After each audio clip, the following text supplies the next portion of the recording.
2019. Present at the front table to my right is Ken Richardson, a voting member. Good evening. To my far left, Jessica Vitale, a voting member. Seated next to Jessica is Ed McGargy, a voting member. And to my immediate left, Bill Malone, our esteemed solicitor. Before we begin, Kenny, would you please lead us in the pledge? Please rise and repeat with me. I pledge allegiance to the flag of the United States of America and to the republic for which it stands, one nation, under God, indivisible, with liberty and justice for all. Thank you, Kenny. All right, we have one decision, four continued, and one new case this evening. Our first, the decision we'll do first, is case Z18-33, Alexander Yuskevich and Sonia Zazulin, owners of 2 Spring Mill Lane, Haverford, PA, DC folio number 2204-006546, who seek a variance from the provisions of section 182-720C6, steep slope, and 154A, slope control, to construct a 33-foot long retaining wall, 5 foot in from the side and rear property, to control water runoff from adjoining properties. This property is owned R1A and located in the 4th Ward. Mr. McGargy, would you please take this decision? Yes, Mr. Chairman. I vote to approve the requested variances with the following conditions. 1, a fence will be installed on top of the wall. 2, for the notes of testimony, the steeper of the swales will be collected by an inlet and piped to the infiltration trench. 3, runoff from this project will be controlled in a fashion not to impact the neighboring properties. 4, project is to be completed within 1 year of final approval. And 5, the project will be completed in compliance with the notes of testimony. Okay. Jess, how do you vote? I vote in favor. Ken? I concur.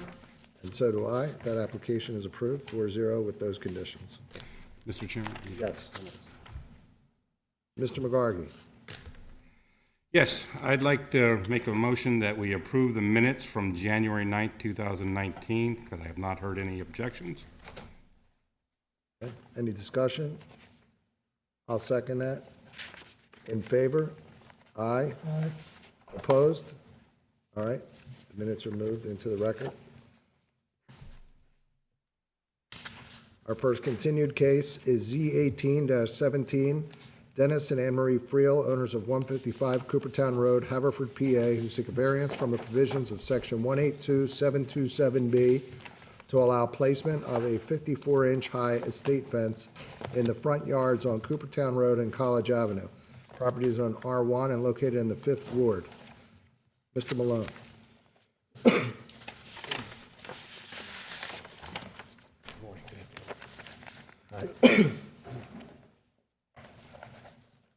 Good afternoon. I'll figure it out eventually. We received a correspondence from your office, yes, from counsel's office yesterday, indicating that they had received information that the fence in question is not in PennDOT's right-of-way. Attached to the letter was an email to Ms. Tancredi from January 1, 2019, indicating that there had been a survey performed. This is not from PennDOT, but rather from someone from the Senate Transportation Committee. So we did have PennDOT at the house. They did a survey. We had them out there. I'm just saying that they were here. Understood. That you have the letter from Jason, right? We have a letter, again, from the Senate Transportation Committee. What we would like, or what the board would like to see, is a copy of the survey itself from PennDOT. Do you know if that's been requested? We don't know if it's been requested. We didn't get a copy of it. Okay. Identify themselves for the record. Sorry. Again, could you identify yourself for the record? Sure, it's Ann Friel. And I'm Mike Mazer. I was one of the contractors. Okay. And Ms. Friel, you testified. I'm sorry, could you spell your last name? Mazer. Ms. Friel, you testified back at the initial hearing in July, correct? Yes. Are you still coordinating efforts with your counsel, Ms. Tancredi? Yes. Between the two of you, do you believe that you could request and obtain from PennDOT a copy of that survey so that the board can really just make their facts? They're still trying to figure out what should be going where. Yeah, Yeah, no problem. I'd make the recommendation then that this matter be continued to the next hearing. You should be able to get that, I would think, by the February 21st hearing. Okay, no problem. We can do that. Okay. Is there anything else you wanted to add tonight? No, I mean, so that's all, we need to just get the letter from PennDOT with the survey? With the survey so that the board can look at it, and then if they have any questions, we would want you here, obviously, to answer any other questions that might come up when they look at the survey. Okay, And if they could clearly state what is the right-of-way on that street that in question. Because the letter didn't specify, it just said it wasn't in the right-of-way, but is it 40 feet, is it 50 feet, what is it? okay, You know, thank you. all right, Okay. thank you. With that, we'll continue this case to our next regularly scheduled meeting on 21st? February 21st.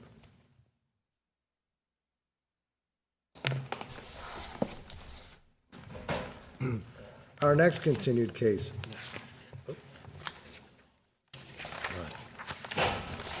All right. Administrative matter, case Z18-34, Janice Rolnick and William Sines, owners of 831, 835 Penn Street, Bryn Mawr, PA, DC folio number 2205-008140, who seek variances from the provisions of section 182, 713B, 182, 711B2, 182, 801, and/or 182, 802, to allow creation of a new building lot on which there is an existing non-conforming garage that will remain, zoned R6, located in the 5th Ward. That application has been withdrawn. Mr. Malone. That's correct. The township was provided an email from counsel for the applicant on February 4, indicating that the application is being withdrawn. And he subsequently indicated that he would not be present given the withdrawal. I see no problem with that, and I would recommend the board simply mark this as withdrawn. And I would draft the appropriate order to that effect. Okay.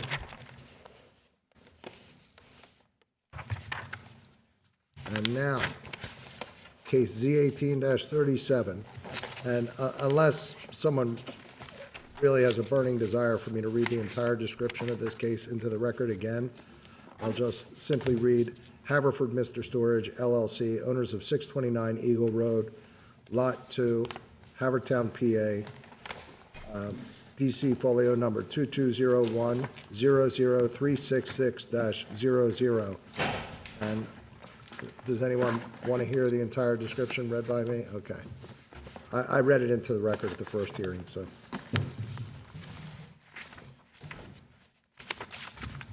Mark. Mr. DeMicco. Good evening. Yes, Mark D'Amico, 109 Chesley Drive, Media, Pennsylvania, 19063, representing the applicant in a continuation of this hearing, replacement of my father, who's down in Florida, getting some sun. So is this an upgrade, or? Uh, I have to get something on the record, Mark. Say So. Okay. So at the last hearing, I'm sure you've seen the transcript or gotten your dad's notes. We took some testimony. I think we had Greg Richardson, the traffic expert. Did he testify? Both Mr. O'Neill and Mr. Richardson testified. We were in Mr. Richardson's testimony. One of the questions from Mr. Richardson had to do with the specifications for gross vehicle weight, and I believe there may still have been some additional questions or evidence that applicant wanted to present from Mr. Richardson. We have Mr. O'Neill here, the civil engineer. Greg Richardson is here from Traffic Planning Design, and then Louis Gilmore would be our next witness, and then Michael Mardinley, who is the owner of the rear piece of property, was here last time and is here present this evening, and I'm just going to have him identify the deed for the rear of the property. So, Mr. Richardson, if pleases the board, he can answer, is prepared to answer the question about the vehicle weights. Sure. Were you done with, is his direct complete? Yes. I believe so. Okay. It's my understanding that he had answered questions from the board, and this was sort of a final question, but obviously he's here to answer any questions the board continues to have. Sure, Mark, just briefly before you start that, you handed up an updated exhibits list, which I'm trying to quickly compare. You had exhibits A1 through A15 pre-marked and submitted to the board at the last hearing. The new exhibit list also has a 16 and 17. Am I correct that there were no changes in A1 through A15? That's correct. Yes, just Thanks. updating the list to add exhibits 16 and 17 which will be identified by Lewis. Thank you.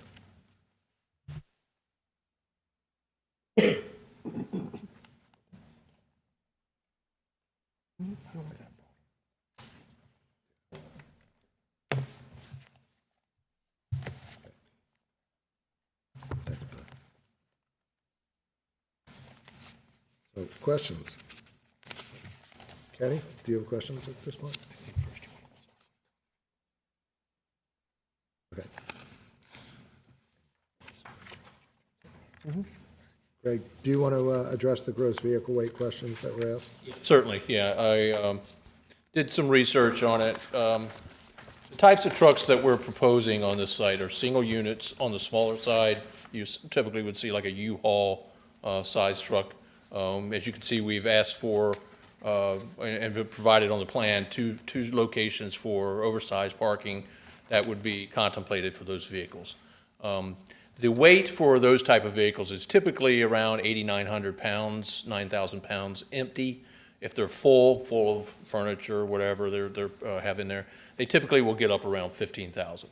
A tractor trailer, or semi trucks, which are, as you may recall from the previous testimony, and is part of the restrictions on this property as well as the existing Mr. Storage site because of the cap. The EPA's put conditions on the property that tractor trailers cannot go into the site. Tractor trailers usually empty will be around 25,000 pounds up to 80,000 pounds if they're full. So physically, the trucks, can't really turn in the site. It's very, if they get in, they really couldn't get out. But what we're doing, and we stated previously that the existing site is signed with some signage that instructs the drivers before they turn into the driveway that it's no tractor trailers are permitted. They're prohibited on the site. And we're willing to, I've discussed this with my client, is that we're willing to post similar signage on Hillcrest, the driveway that would serve this portion of the site, that we would be willing to place signs there with a similar warning to those larger vehicles that are prohibited on the site. Questions? Kenny?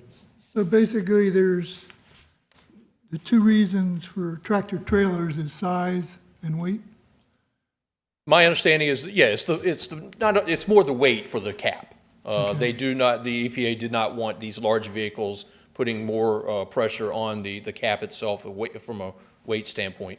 The maneuverability of the truck doesn't have anything to do with why the EPA. From our standpoint, we don't want the trucks to come in with these larger vehicles because they technically can't maneuver in and out of the site. I believe there will be, and Mr. Gilmore probably can testify to this, is there will be more language in their agreements that they have with their patrons that when they rent, that they do not bring these type of vehicles in. It will be part of their written agreement. Okay, my question would be, is there being any consideration given to like emergency vehicles? Like a typical ladder truck is, and I'm on a board of directors of Brookline Fire Company, Bobby's Manila Fire Company, so we're kind of familiar with some of the emergency stuff. Right. A typical ladder truck is 75,000 to 100,000 pounds. I'm not quite sure how to answer that question. I mean, maybe Mr. O'Neill could answer that based on his experience about what we went through with the land development previously. I wasn't involved with that part of the first part of the building, but certainly I wouldn't disagree with you that those are larger trucks, but I'm not sure how to answer that, to tell you the Yeah, truth. I'm not sure. I mean, if there's possible damage to the cap, I don't know what that does. I'm sure Mr. D'Amico will call you to testify, or whomever can best answer that question. If you don't know, Greg, then you just. I don't know. I don't know that for a fact. Yeah. Certainly, we would want to accommodate emergency vehicles in whatever manner.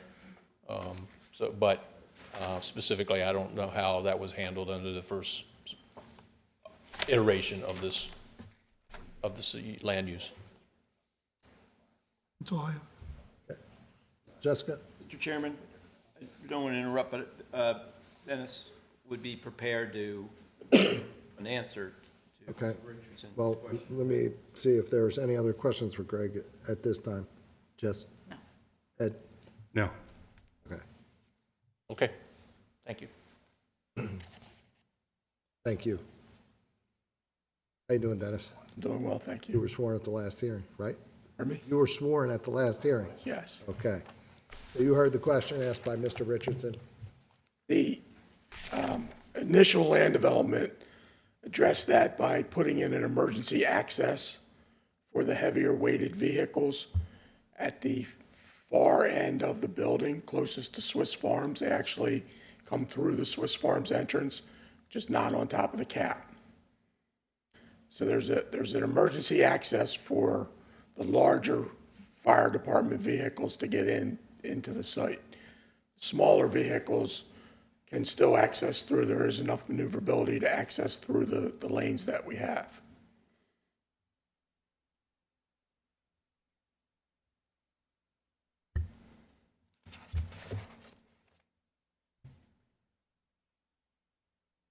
On the first sheet.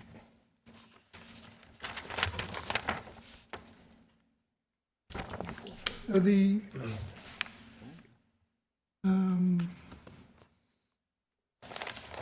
check some exhibits here. If you look at plan labeled 1A, Exhibit 1A,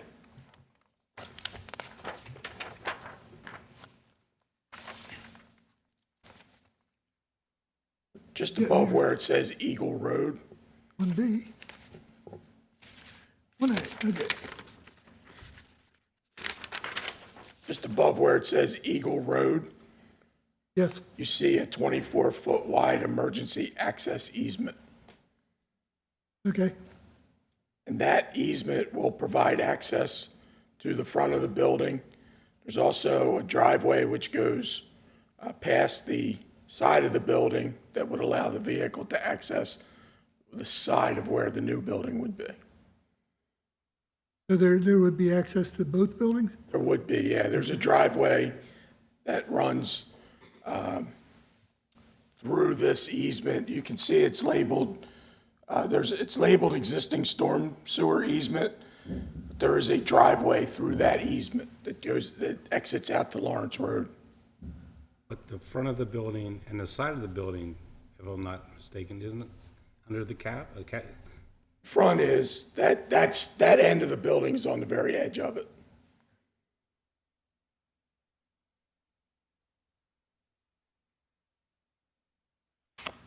Mr. Chairman, Yes. is there a possibility we can do a site visit? Absolutely. Because I understand this on this, but I need to go out and look at it. All right. At the conclusion of this hearing, Mark, we're going to schedule a site visit. So perhaps Dennis can walk the board through and show us where the emergency vehicle access would be. Not tonight, Yeah, not tonight, but absolutely. maybe before the next hearing. Sure. And then we can ask if there's any questions that arise as a result of that, we can ask them. If not, we can close the record and try to do a decision that night, but no guarantees. That would certainly be acceptable. Yeah, it is and I'm very familiar with this area. It's difficult to look at the plan and visualize it. So, Understood. do you have any other questions right now? Dennis, I'm sorry. There is a statement here on the case description, and it says that the present 92.27% impervious on track 1 will be reduced to 92.64%, not require relief. Does that make sense to you? There's something, I think we actually clarified that at the last hearing. It's actually a reduction. There's a typographical error. It's from 93.27 down to 92.64. 93.2. Yes. Thank you. That's all I have. Jessica? Sorry. Yeah. Mark, anything else any other witnesses you want to call? Yes, I'd like to call Mr. Lewis Gilmore, please. That's what I'm saying. How are you? Please raise your right hand. Do you swear to tell the truth, the whole truth, and nothing but the truth so help you God? I do. And your full name and the capacity in which you appear for the board, please? Louis A. Gilmore III, 415 Foothill Drive, Bluebell, PA, 19422. Partner and owner, Mr. Storage, Havertown.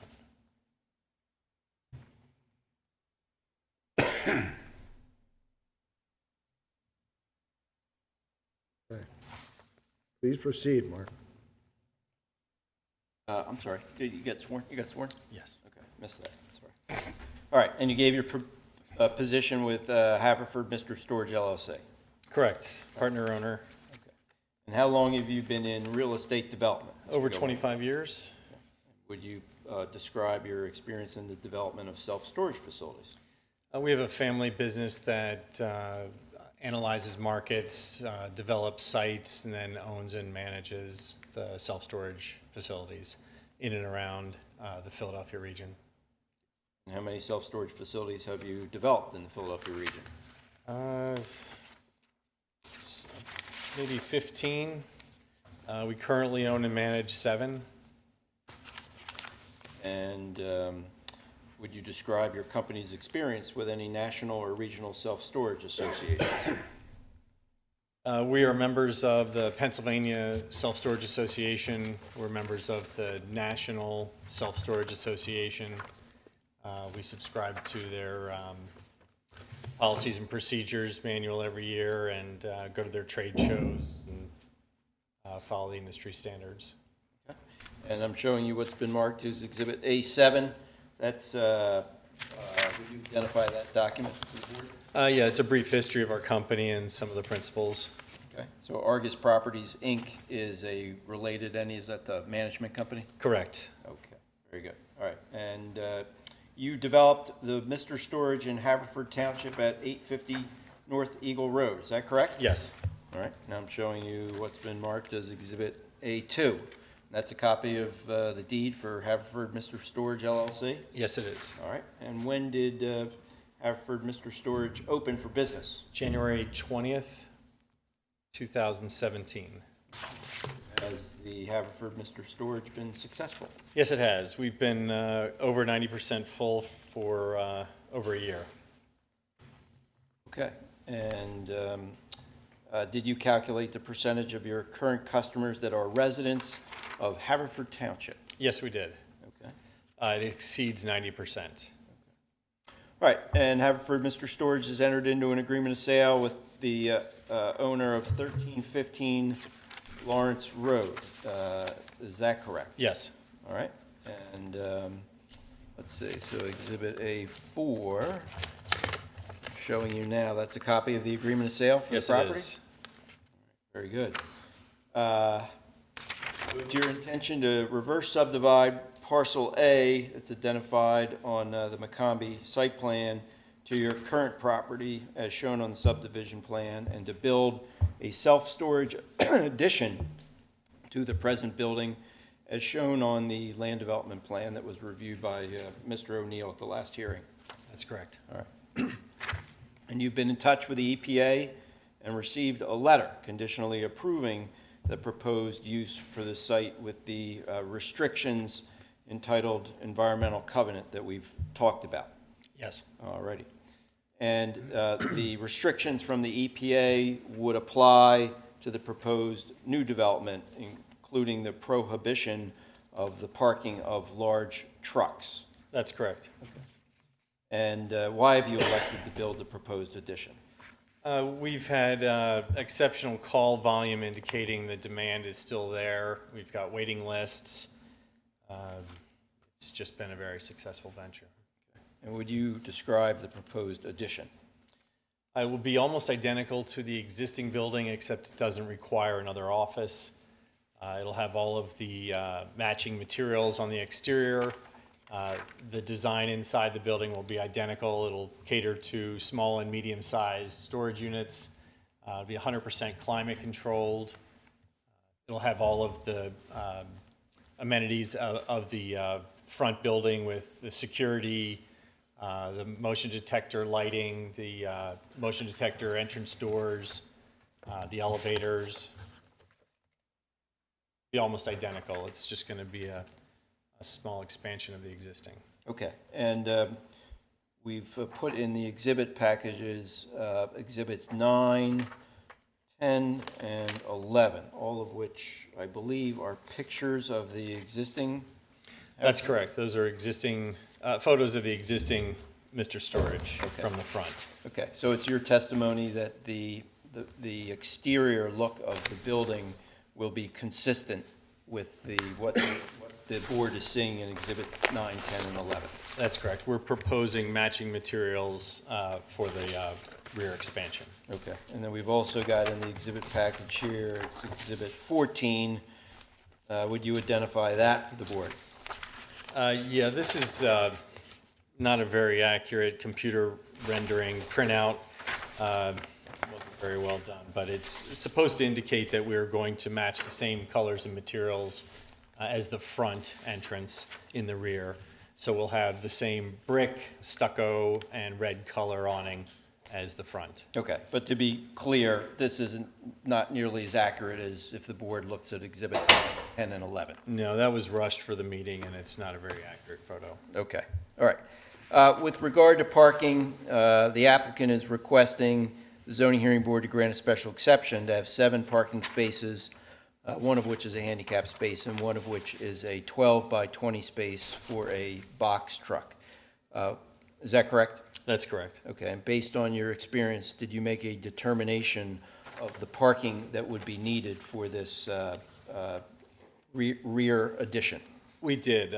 We conducted a trip generation calculation to determine that the amount of traffic we would absorb in the back building, this would be adequate parking. We're also designing this building so that there's a cut through to the existing building. So if we ever did have 2 or 3 people at the loading dock at the same time, someone could go around to the other dock. So it's going to increase our access to the storage units.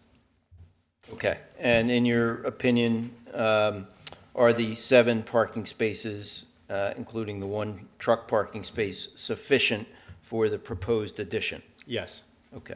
All right. At the last hearing, Mr. McGargy expressed a concern about the possible large tractor trucks, and we've talked a little bit about that, as you heard just a couple of minutes ago. So to be clear, I'm now showing you what's been marked as Exhibit 16. Would you identify that for the board? That's a photo of the existing sign warning against tractor-trailer access beyond a point where the cap starts in front of the property. Okay, and you would be proposing, as Mr. Richardson, I believe, testified a couple of minutes ago, that you'd be putting a similar sign Yes. at the driveway for the rear addition? We will. Okay, all right. And to be clear, you don't allow any tractor-trailers to access the site?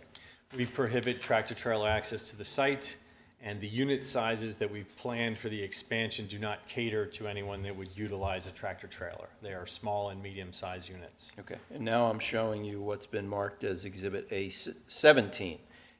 Would you identify that document for the board? These are the rules and regulations for Haverford Town Mr. Storage, and this is sort of an addendum to the rental agreement to further point out the rules for the specific site. Okay, and item 7 is that tractor-trailers are prohibited from the site. Is that correct? Correct. All right.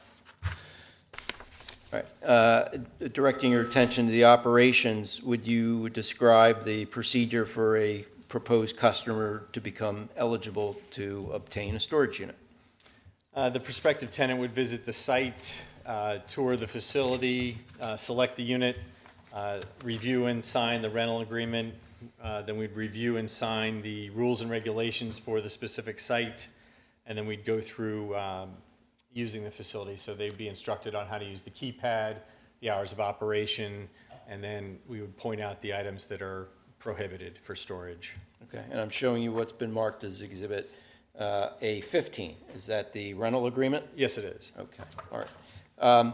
Speaking of hours of operations, would you describe how this facility will operate? We'll have 2 employees total, one at a time. They will cover the office roughly 9 to 7 Monday through Friday, 10 to 4 Saturday and Sunday. And we'd have hours of access from 7 a.m. to 7 p.m. Okay, and are folks who rent these units able to store anything flammable? No, that is strictly prohibited. Okay, and that would be found in the rental agreement? Correct. Okay, all right.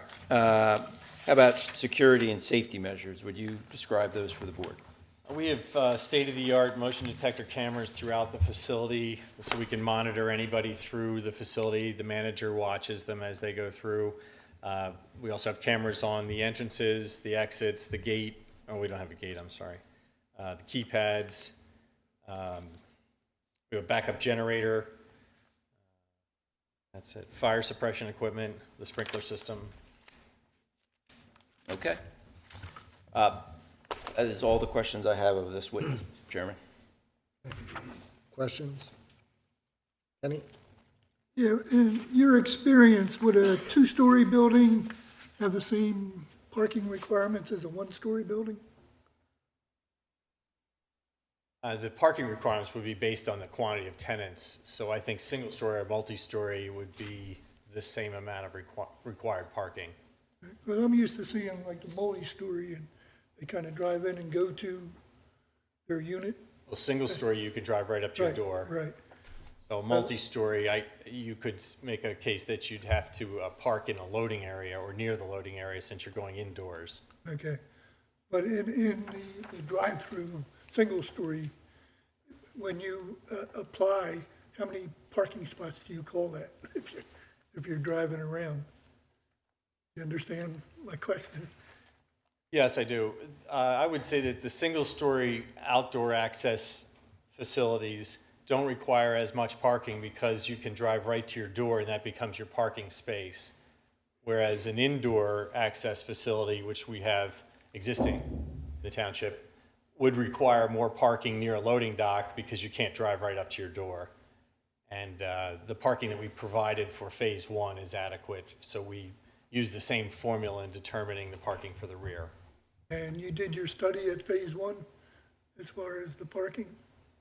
Yes, we also own other multi-story, 100% climate-controlled storage facilities, so we're able to access all of our records to determine, based on trip generation and the same amount of hours, how many parking spots would be required. It's a key benefit to our business, so it's something we don't want to skimp on. Now, is there, in your hours, daily hours, is there like a rush hour for storage? You could say that people generally move on weekends, and I don't know that there is a rush hour on a weekend. Okay. All right, that's all I have, Mr. Chair. Jessica? No, no questions. Ed? The question I had was about, I'm thinking back, trying to remember, but I thought that most of the units were going to be, I was proposed, they weren't going to be used for like furniture and stuff. It was mostly office paper. Do you have any breakdown about how these units are used? Are they used for furniture storage? Or are they used for office storage? Or? I would say that a rough breakdown might be 80% residential, 20% other, which could be commercial or, you have people that have little eBay businesses and might sell something, but I don't know if I could give you an exact percentage. As for the facades, you said it was going to match the existing building, but your building has two different facades. It has a front facade where it has some windows, and it also has the cornices and stuff. Do you propose any of that for this building? We're not going to have a mansard on the rear building because it doesn't have the visibility, and we also don't need the windows that advertise the doors because we've taken care of that already. But we will use the faux brick finish around the entrance. We're going to have the same sliding glass doors with a brushed aluminum finish around that. So it will match almost identically. It'll match the rear and the side of the building. Yeah, I don't think there will be any mistake that it's the same business. Mm-hmm. Okay, that's all I had. Thank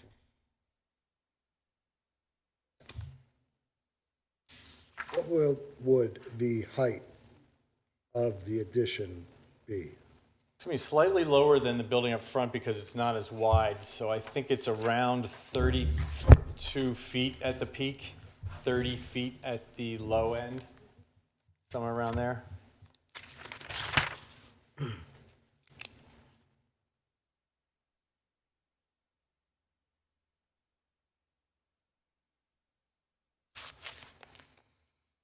What's the height of the existing building?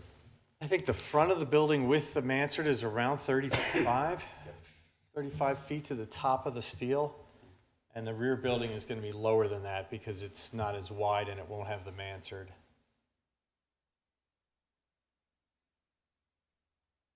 How many stories is the existing structure? 3?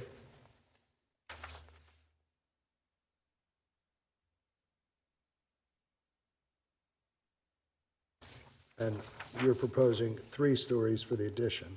That's correct. Have you considered 2? No.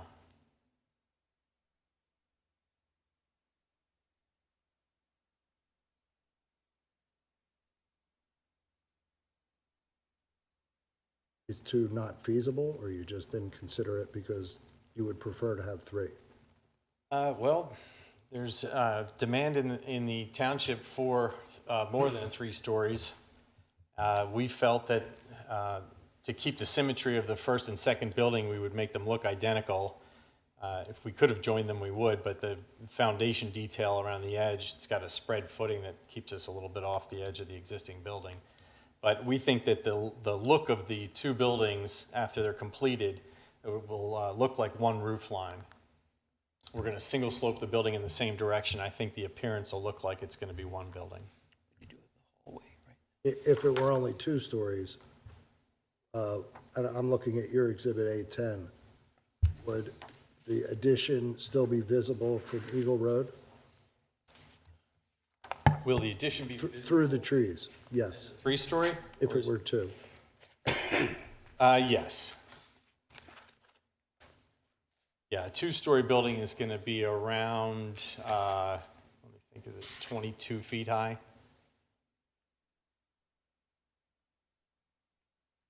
We're planning to join the 2 buildings together so that a tenant could cross through on any of the 3 floors, and that's going to increase the accessibility. So by having an elevator in both buildings, you could use either elevator and get off and then cross over onto all 3 floors.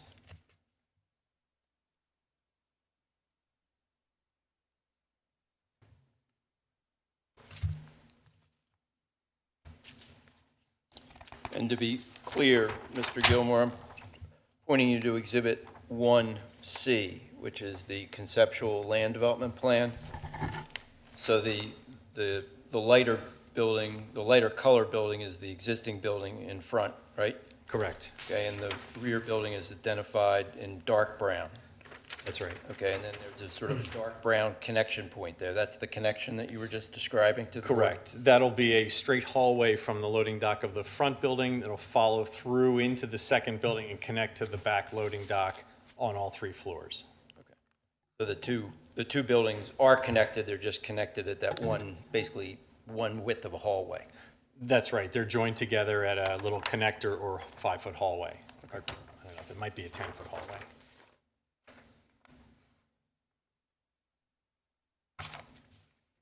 Mark, would you show him your Exhibit A10, please?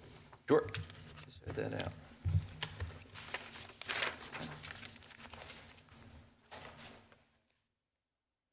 that back to me?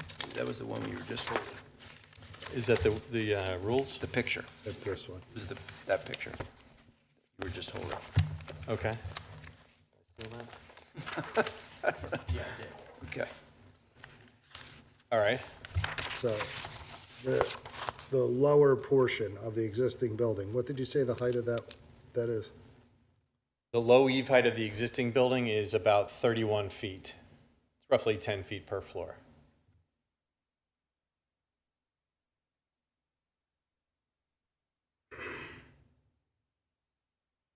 And if this were 2 stories, it would be 22 feet, correct? That's what you said. The low side. The high side is going to be, I have to look at the width of the building. I'm going to say the high side is about 24 feet. Okay, is this the south side?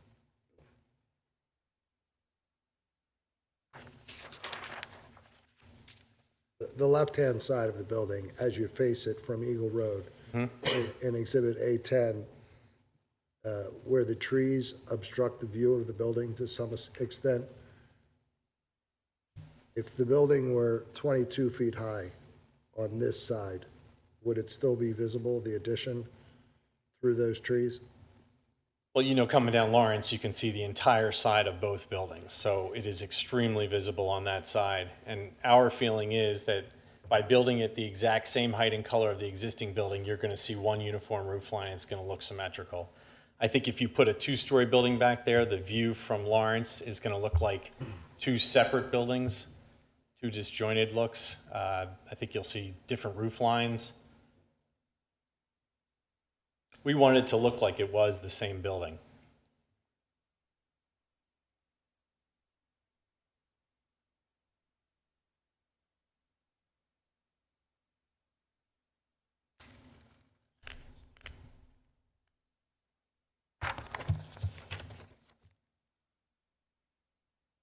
We're going to take a 2-minute recess and give the chop signal. That's the signal. All right. Is there anything else that you would like to add, Mark? I don't have any other questions. Any other questions, Jessica? Ed? No. Kenny? Nope. All right. Thank you, Louis. Thank you.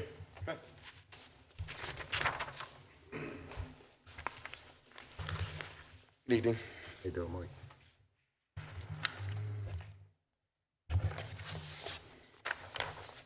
Please raise your right hand. Do you swear to tell the truth, the whole truth, and nothing but the truth, so help you God? Do. Your full name and the capacity in which you appeared this evening? My name is Michael Mardinley, and I'm the owner of 1315 Lawrence Road. Thank you, Mr. Mordinley. Just a couple questions. So I'm showing you what's been marked as Exhibit A3. Is that a copy of your deed to the property? Correct. All right, okay. And then you're aware that the part of the application is to subdivide and then reverse subdivide a piece of your property, which is labeled Parcel A on Exhibit 1A, and transfer it to the Haverford Mr. Storage. Correct. Okay. Correct. And that would, that requires either a determination that we're reducing an existing non-conforming condition on your property or a variance, and you are aware of and approving of that application. Is that correct? I am. Okay, all right, that's all the questions I have. Any questions for Mike? Ed? Yeah, maybe if you could explain what the non-conforming uses are on track 1, now that The non-conformity that we're talking about is the impervious coverage, not a use. Okay, no, but I mean setbacks or anything, anything else on track 1 that is not in compliance with the current code? No, everything else is in compliance with the code. Okay, good. And then when you take off Parcel A, that is not going to create any conditions on track 1? It is not. It is lessening a non-conforming condition, i.e. the impervious coverage. So we're not sure that we need any zoning relief, but if we do, we're asking for it. Is that right, Des?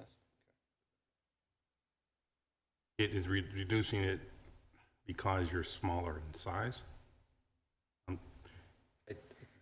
Are you not putting any grass in? I don't see. I'm going to let the civil engineer answer Okay, this question, I'm sorry. if you don't mind.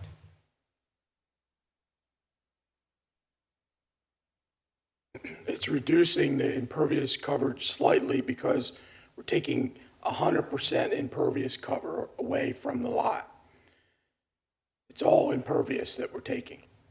So what's left, the percentage of green area on track one becomes a bigger percentage. Goes up de facto because you're It doesn't removing change, from the percentage. doesn't change the amount, it's just more of it and there's less impervious, so the percentage changes a little bit. Thank you. That explains it. The other question I had was on the uses on the track. What is currently on track one? Yes. Current uses on track one are storage for the township towing, the emergency towing, several landscape and contractors rentals, contracts for Bob and Joe's towing to store their trucks, contract for direct rentals to store their rental cars, and there's a building on Lawrence Road that's being remodeled. And the uses that you had on parcel one, I know there was testimony at the last hearing, but I want to hear those people on those parcel A now that are using the parcel A, they are not going to no longer be on site. They are no longer on site. They are moved down to the lower tract. I had some people move out. I consolidated, and now we're just about empty. I'm only storing some abandoned cars up there right now for the state. So you moved uses from parcel A to other parcels, and did you get township approval for those, moving those uses? Well, It's all part of this. It's all part of the same site. It's my property. It's just all track one. So I can rent, which I do, the top lot where Mr. Storage is going to go. I just put them down on the lower lot.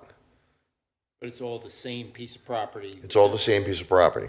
Yeah, but you don't have unlimited use on that tract of land. With light industrial, I think I do, pretty much. Zoned light industrial. I can't sell cars, but I can do pretty much everything else, I think. And Lori handling what up, when I purchased this property, it was a salvage yard. So it's currently being still used as a salvage yard, a storage site for cars and rental properties. That was the existing use when I bought the property. Okay, so your testimony is that you're allowed to have as many uses there as you want to, and we have no one here to debate that. The township is here. No. I understand. That's all I have. Kenny? No. Jessica? No. Okay, I don't have any questions for Mike.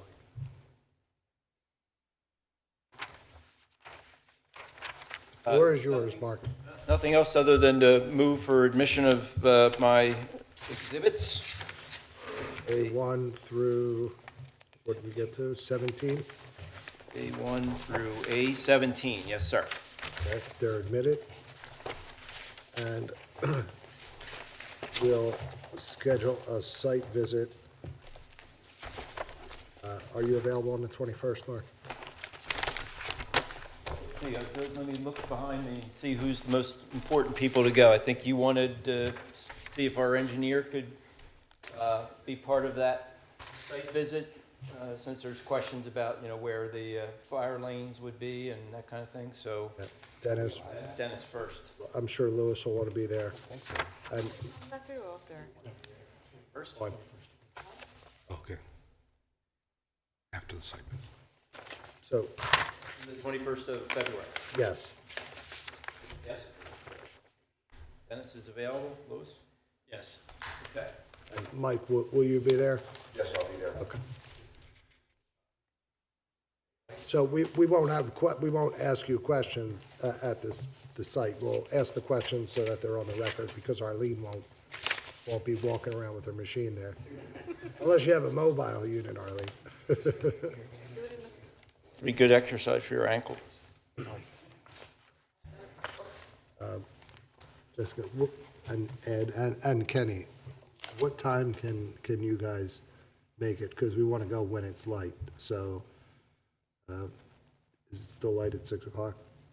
I can get there about 6. Not before then. Can you get there at 6, Ed? 6 at what? Okay, just give me a day. Kenny, can you get there at 6? You buying dinner? I'll buy dinner after the visit. Yes. Okay. Then we'll do it. Bill, can you get there at 6? Sure. All right, so we'll do it on February 21st, the date of our next regularly scheduled meeting at 6 PM.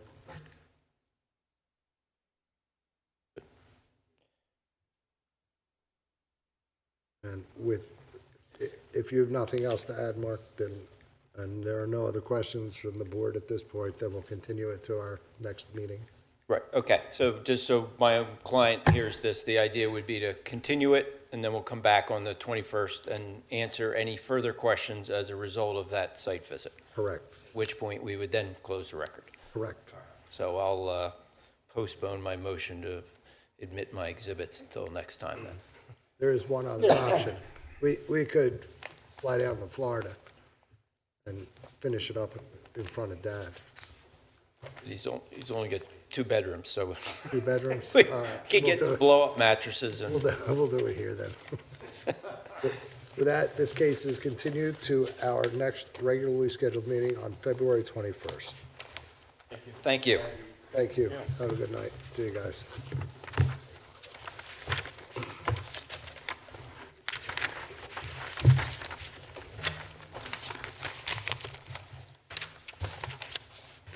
Alrighty.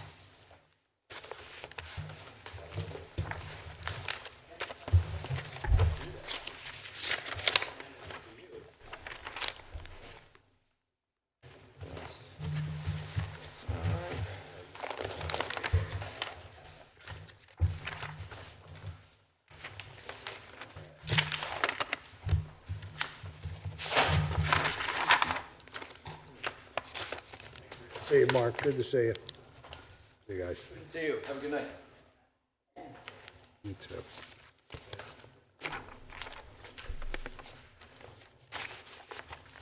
Okay. You're still recording. Yes. Can I say something? Record's closed. Not closed. We'll go off the record. Spring Mill Road and College Avenue, I believe is in the 5th Ward, not 4th.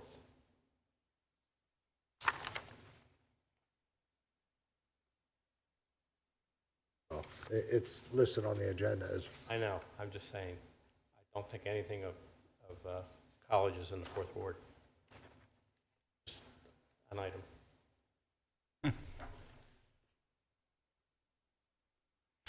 all right. Our new case is Z19-1. Mark and Donna Trotnow, owners of 500 Valley Road, Havertown, PA, DC folio number 2202-012150, who seek a variance from the provisions of section 182-206C5B to allow construction of a 7-foot by 27-foot covered porch that will encroach into the required 30-foot front yard setback by 7 feet. The property is owned R4 and located in the 2nd Ward. Good evening. Good evening. Please raise your right hand. Do you swear to tell the, no worries. Do you swear to tell the truth, the whole truth, and nothing but the truth, so help you God? I do. And your full name and address for the record, please? My name is Mark Trotnell. I'm at 500 Valley Road, Havertown, PA, 19083. Okay. Please tell us a little bit about what you would like to do and why, Mark. Sure. I don't know if you all may recall, I was here at the last meeting to get a variance to put an addition in. And I want to thank you for the expeditious decision for that variance. At that time, a porch was originally part of our plan, but I had misadvertised the length of that porch at 20 feet as opposed to 27 feet. I am simply here to request the variance for the 27-foot porch. As you see, the last document on my submittal shows that it goes over the existing front door. Mr. Trot, now, if you could hold on for 1 second.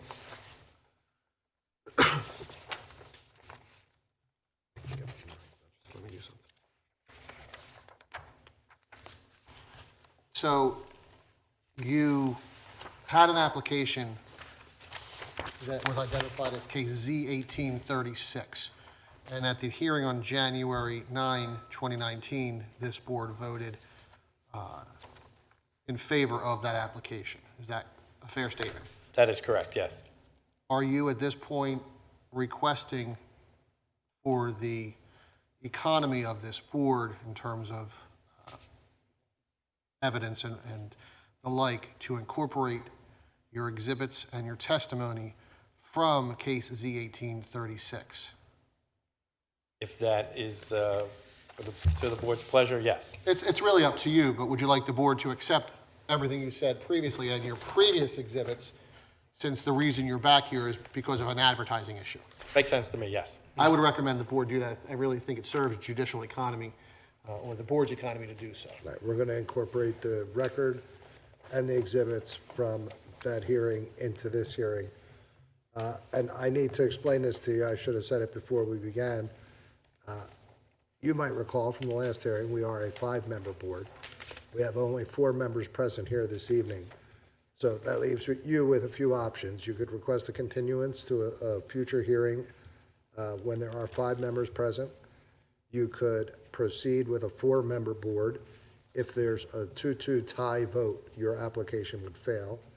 Or you could request that the absent member read the transcript and vote based on his reading of the transcript. So that decision lies with you. How would you like to proceed? And you can take a minute to think about it if you want. I don't want to rush you. No, I think I understand the implications. I'll go with the 4-member board. Okay. So you mentioned, and thank you for clarifying that, Bill. You were starting to reference some documents that were attached to your application. You might recall from the last hearing, and this is a new hearing, so the exhibits from the prior hearing are incorporated. I don't have those exhibits in front of me, but you were mentioning that some of the attachments to the application, would you like to have these marked? Do you have the exhibit scheme from the last hearing with you by any chance, Bill? I do not. Then why don't we just go B? That's fine. Okay. So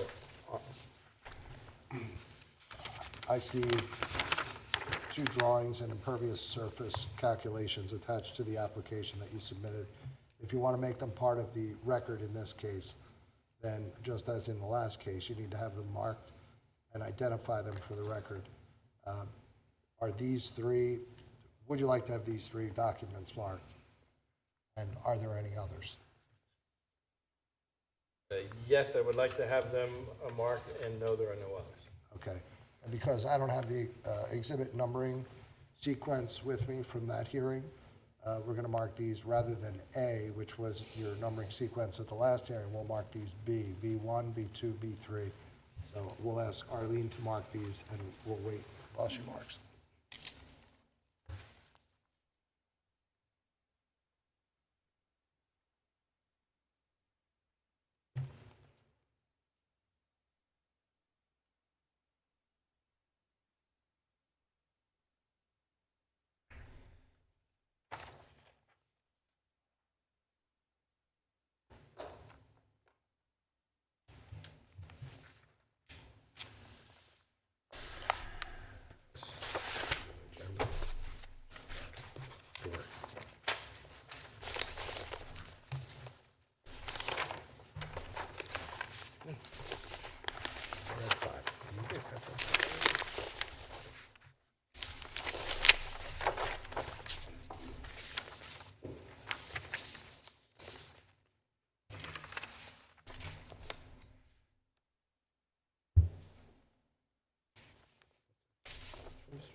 just real quickly, what you've requested be marked B1, are those your impervious surface calculations? They are. And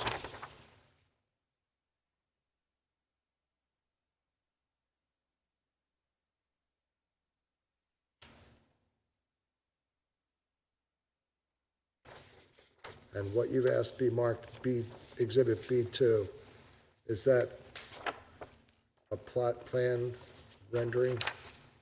That is a plot plan, yes, it is. And B3, a rendering of the proposed building addition with alterations? That is correct. Okay. So now, let's talk about the proposed roof that you'd like to install. Please tell us a little bit about that. Well, the addition that was approved at the last meeting is on the left-hand side of B3. And if you move from the right side of B3, that is the existing front door. And it has the triangular or the apex above the existing front door. And then that porch, we're hoping to be 7 feet from the front of the building, encroaching into the front yard. And then moving left past the picture window would be the entrance to the in-law suite that was proposed. So anybody that would like to enter that space would come up our existing front walkway, make a left onto the porch, and then down to that door. So where would the covered porch begin and end? Just to the right of the existing front door, Okay, and then it ends, excuse me, well, just past that last post that holds the railing, that supports the railing that's in the drawing, rendered in the drawing. okay. And do other homes on your street have covered front porches? There are a couple, yes. Actually, the house right next door has a 7-foot wide porch, a 7-foot porch that encroaches into the front yard space.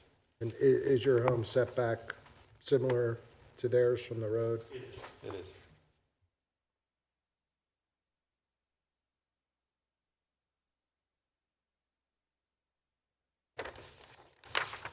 Questions? Jessica? What is setting the 7-foot depth? Or, why can't it, I guess the question is, could it be thinner? Yeah, well, the addition, which is anything to the left of that front door, was approved for the 7 feet. And that was approved to make this space as adaptable and accessible to my elderly in-laws who we plan to move in.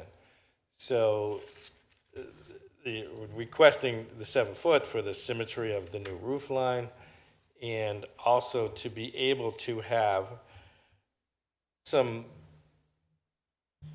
chairs or porch furniture there, and then also be able to get a wheelchair by there if that would be necessary. And then where will the downspout be for that porch roof? Or where does the water go from that roof? The downspout is not pictured here. The architect did tell me that the grading, that he has considered the grading and all the water runoff in his plans. As you can see, the grading as you move to the left in that B3, the grading falls down, and that's where he intends the water to run off to. Whether we'll put a downspout, I frankly don't know exactly where he intends to put the downspout. No further questions. Ed? Yeah, just to clear that up, then the drainage from the roof would drain down either to East Langhorne Avenue or to Valley Road and not to any of your neighboring properties? Yes. Yeah, it's a long way. That's probably dead center of my property line where the porch is. And as you can see, I have a little over 200 feet along Langhorne Avenue. Yeah, well, I would prefer water to run over large vegetated areas to infiltrate it. Well, it'll run onto the front lawn. I mean, there's a front lawn there as well. Yeah. I mean, that's what it does now. Thank you. Kenny? The existing entry is not covered at this time? At this time, it is not, no. And so the roof over the door and to the right ends at the end of your building? For the front door, and then to the right, that's your... All right, Mr. Wagner. No.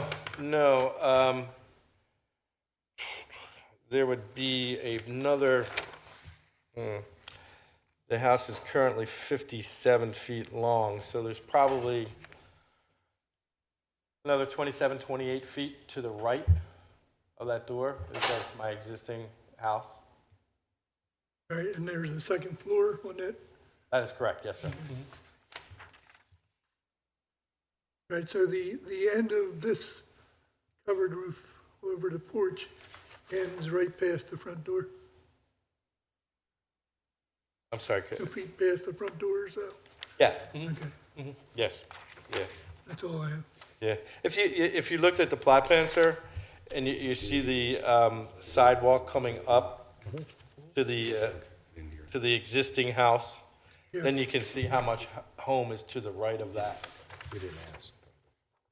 I guess that was the B2 exhibit.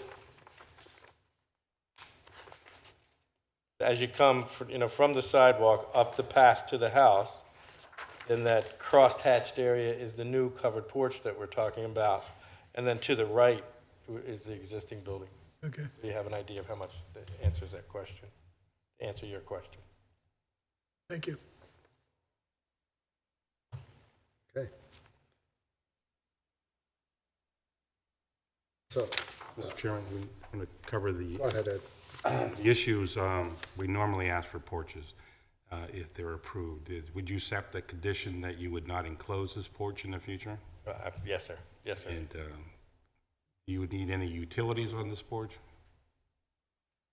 Utilities? No. Electric probably for a light. Yeah, electric for a light. Electric only would be a good enough condition? You don't need any water? No. Okay. No.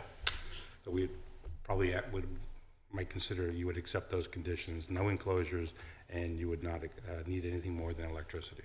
Correct. Okay. I would accept that, yeah. Yeah, having a water outlet a little further down. Any other questions, Jess? Nope. Okay.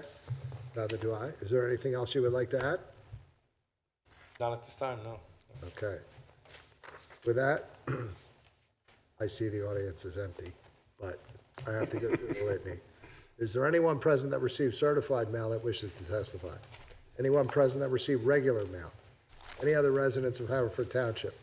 Seeing no show of hands, we will close the record on this case, and a decision will be rendered either this evening, if we're able to reach a decision, but if not this evening, then at our next regularly scheduled meeting on February 21st, 2019.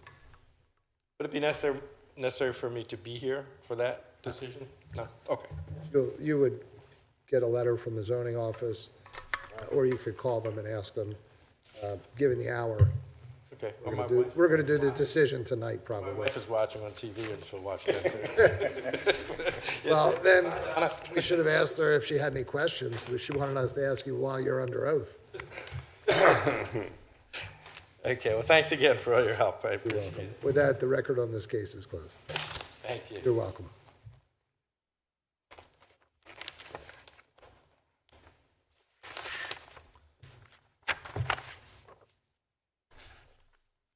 Okay. resume the meeting of the Haverford Township Zoning Hearing Board of Thursday, February 7, 2019. With regard to case Z 19-1, Mark and Donna Trotnow. Jess, are you prepared to make a decision this evening? Yes. Ed, are you prepared to make a decision this evening? Yes. Kenny, are you? Yes. And so am I. Jessica, would you please take this decision?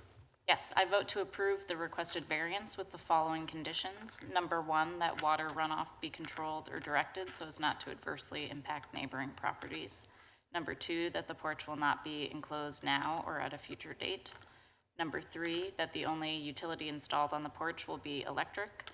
Number four, that the porch will be constructed in accordance with the notes of testimony. And number five, that the work will be completed within a year of this approval. Ed? I concur. Kenny? I agree. And so do I.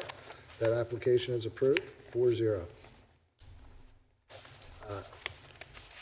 Ed, did you have a matter that you wanted to discuss? Yeah, we had an administrative question that came up after our reorganization meeting and I just wanted to be sure, because we had so much problems with administrative issues last year, that the question of whether or not we have to advertise for the solicitor position and the stenographer position, not that I had a problem, but just whether or not we were following protocol. And Bill said he would look into that. Sure, and I did, and as I indicated at the hearing, I had looked into it years ago, but wanted to update my look into that. The board, this board, and it may sound self-serving, doesn't have to advertise this position nor the stenographer position. The MPC, Section 617, provides that you can employ and contract for legal counsel as well as other services as you deem necessary. Obviously, you would deem necessary the stenographer services as well, but neither the MPC nor anything else requires that those positions be advertised. Thank you. Okay. Anything else? That's all I had. Okay. Kenny? Motion to adjourn. All right. There's a second. Second. We are adjourned.